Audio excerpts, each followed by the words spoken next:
तो हाय nine class, क्या हाल चाल है दोस्तों। तो आज हम लोग प्रश्नावली 9.2 से प्रश्न नंबर 2 को इस वीडियो में कंप्लीट करेंगे। हमें प्रश्न दिया हुआ है, यदि एक वृत्त की दो समान जीवाएं वृत्त के अंदर प्रतिच्छेद करें तो सिद्ध कीजिए कि एक जीवा के खंड दूसरी जीवा के संगत खंडों के बराबर है। सवाल में पहले क्या है, पहले आपको एक वृत्त बना लेना है। वृत्त में दो जीवाएं, एक जीवा ये हम लोगों ने खींचे, इस जीवा का नाम रख लेते हैं हम ए बी, ठीक है। और इसी के समांतर में हमने दूसरी जीवा खींचे, इस जीवा का नाम आप रख लेंगे सी और डी, ठीक है। दोनों जीवा एक दूसरे के समांतर है और एक दूसरे के आमने सामने हमने खींच दिए और ये एक बिंदु पर प्रतिच्छेद करती हैं। इस बिंदु का नाम रख लेते हैं हम ई बिंदु।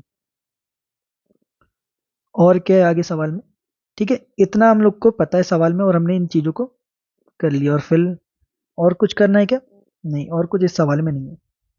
इसका मध्य बिंदु का नाम रख लेते हैं हम, यहाँ कहीं बनाते हैं मध्य बिंदु ओ, ठीक है ना। अब आपको इनके खंड बराबर करना है, जीवाओं के खंड बराबर करना है। तो मैं खंड बता देता हूँ कौन कौन सा खंड। ए और ई जो खंड है वो डी और ई के बराबर करना है। और आपको नीचे वाला खंड जो सी और ई खंड है उसको ई और बी के खंड के बराबर करना है। बहुत सिंपल है, बस आपको खंड बराबर करना है। इन खंड को बराबर करने के लिए ना आपको पहले एक त्रिभुज बनाने पड़ेंगे। आपको ऐसे मैं बना के बता देता हूँ। इसके ऊपर एक ए बी के ऊपर एक लंब खींच दीजिए। लंब का मतलब आप जानते हैं 90 डिग्री का कोण बनता है। और दूसरा लंब आपको सी और डी रेखा पर खींच देना है, ठीक है। अभी भी ये प्रॉपर त्रिभुज नहीं बना, तो त्रिभुज बनाने के लिए क्या करेंगे, ओ बिंदु से ई बिंदु को मिला देंगे। अब यहाँ पर एक परफेक्ट त्रिभुज बन गया, ठीक है। और ये जो जहां पर बन रहे हैं बिंदु उसका नाम भी रख देंगे। एक का नाम रख देते हैं एम और एक का नाम रख देते हैं एन, ठीक है ना। अब आकृति पूरी कंप्लीट हो गई। ये आकृति बनाना था। आकृति मैंने हो सकता है कि आपको समझा दिया कि किस तरीके से बनी है। अब इसको सिद्ध करना है तो आप पहले क्या करना है, लिखते हैं हम हल। हल में आपको जो जो भी चीज ज्ञात है, अगर आप पेपर में लिखना चाहते हो ना सवाल को, तो यहाँ पर आप क्या लिखना, जो भी चीज आपको ज्ञात है, जो भी चीज आपने आकृति में बनाए, ये सारा लिख सकते हो। पर अगर आप कॉपी में लिख रहे हो या सॉल्व कर रहे हो तो कोई ऐसी ज्यादा जरूरत इसमें है नहीं। आप सीधा लिख सकते हो कि आपको क्या ज्ञात है। आपको ये ज्ञात है कि ए बी, ऐसा लिख दीजिए शॉर्टकट में ना, ज्ञात है कि जो ए बी जीवा है वो किसके बराबर में, सी और डी के बराबर में। बस हमें सिद्ध क्या करना है, सिद्ध करने के बारे में बताया था मैंने आपको सवाल समझाते टाइम कि खंड इनके बराबर करना है। तो मैंने बोला था कि ए ई जो भुजा है वो किसके बराबर करना है, डी और ई भुजा के। और इसी प्रकार हम लोग को नीचे वाला खंड क्या था, सी और ई, इसको बराबर करना है ई और बी के। अगर ऊपर वाले ही खंड अगर हमने बराबर कर दिए ना, जैसे ए और ई को बराबर कर दी और डी और ई को बराबर भी कर दिए ना हम लोगों ने, तो डेफिनेटली ये नीचे वाला खंड भी क्या हो जाएगा, एक दूसरे के बराबर हो जाएगा। क्योंकि इकलौती ये जीवा है और एक बिंदु पर प्रतिच्छेद करती है, आधा हिस्सा इधर का आधा हिस्सा उधर का, ठीक है ना। चलो सिद्ध करने के लिए अब क्या करते हैं, प्रमाण। प्रमाण में हमने जो त्रिभुज बनाए थे ना, हम लोग क्या करने वाले, जो एम ई है ना, एम ई को एन ई के बराबर करना है। अगर ये दोनों पैरेलल होगा तो ये वाला भाग भी इस दूसरे भाग के बराबर होगा। सवाल थोड़ा सा समझने में थोड़ी सी तकलीफ हो रही होगी, पर मेरे को पता है आप धीरे धीरे करके सब सीख जाओगे।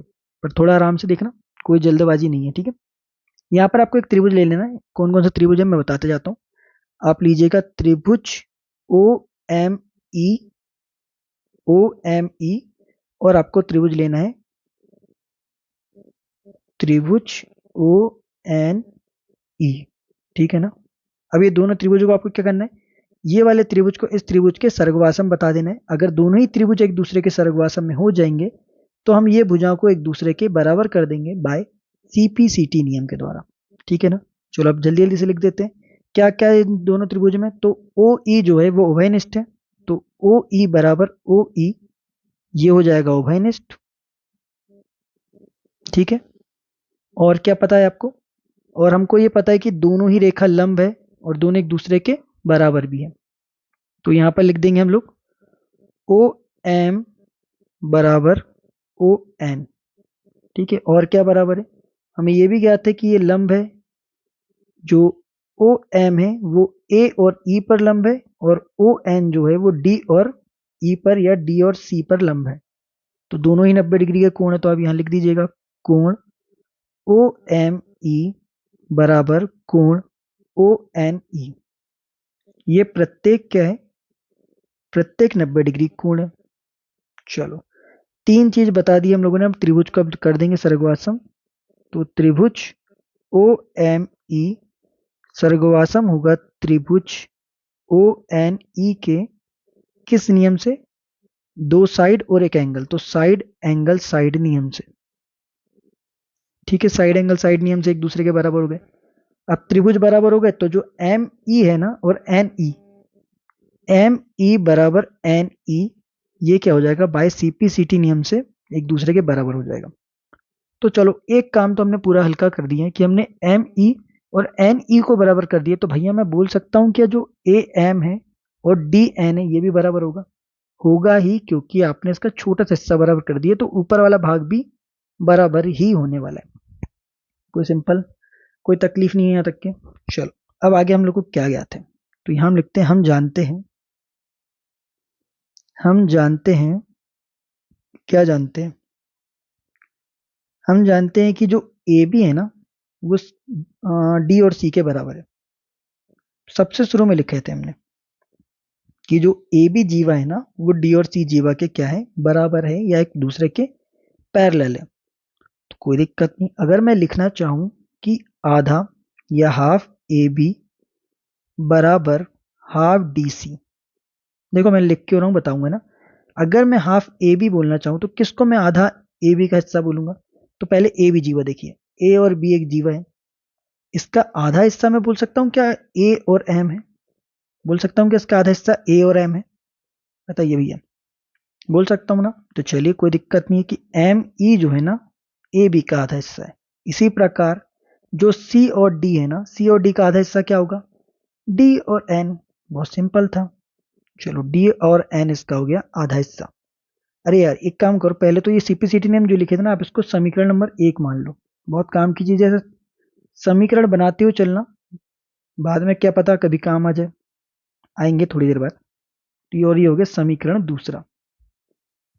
दो समीकरण बन गए, दो समीकरण से ज्यादा समीकरण बनाने की जरूरत नहीं पड़ती अपने को वैसे तो, क्योंकि फिर सवाल ना कठिन लगने लगता है, और कठिन सवाल तो अपन कभी कराते नहीं, मतलब कठिन सवाल को भी आसानी बताते हैं। इस आकृति को थोड़ा सा नीचे ले लेते हैं, दिख तो रहा होगा ना, हाँ ना यार, दिखना चाहिए, क्योंकि आकृति दिखेगी तभी तो सवाल का मतलब है। एक बीच में रेखा खींच लेते हैं सीधी बिल्कुल, ये लो। अरे यार चलो ठीक है ना, एक इधर आगे, कोई दिक्कत नहीं। अब क्या करना है ना, समीकरण 1 और समीकरण 2 को जोड़ने पर, समीकरण 1 और समीकरण 2 को जोड़ने पर, तो भैया समीकरण 1 हमारे पास था एम ई और एन ई। तो चलिए, पहले तो हम एम ई जो है ना उसको जोड़ेंगे।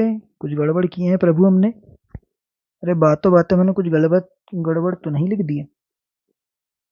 अरे यार, यहाँ देखो ना, यहाँ गड़बड़ की है आपकी बातों में।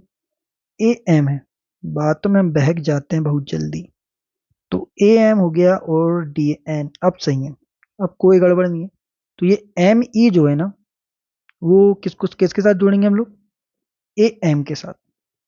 ध्यान से देखना, कुछ ऐसा कठिन सा नहीं है यार, बहुत सारे सवाल हम लोग ऑलरेडी ऐसे कर रखे हैं, तो ऐसा कुछ ज्यादा कठिन तो कुछ है नहीं। अब यहाँ पर क्या है, जो एन ई है, बस इतना है कि समझा रहा हूँ ना, तो थोड़ा सा लगता है, और ये डी एन से जुड़ जाएगा। चलो, क्या रेखा बन रही भाई, एम ई और ए एम, कहाँ है एम ई, एम ई और ए एम, मतलब ये पूरी रेखा की बात हो रही, मतलब मैं क्या लिख दूं, ए ई हो बन रही भाई पूरी रेखा, ए और ई बन रही है। देख लो, कोई गड़बड़ तो नहीं लग रही तुमको। अगर मैं लिखना चाहूं ए ई, तो ए ई को तो मैं इस तरीके से लिखता, एम ई और ए एम को जोड़कर ए ई बनता। अरे ऐसे ही लिखता, हाँ सर ऐसे ही लिखते।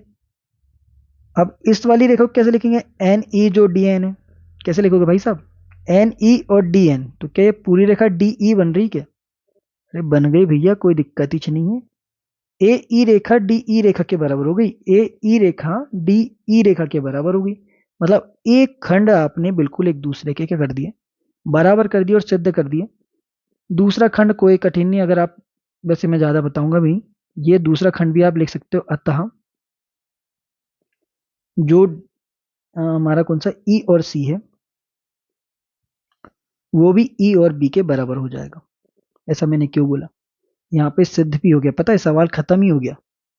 पर मेरे को क्या है, पूरा बताने की आदत है, जब तक ये पूरा नहीं बताऊंगा तब तक के मतलब ही क्या सवाल का।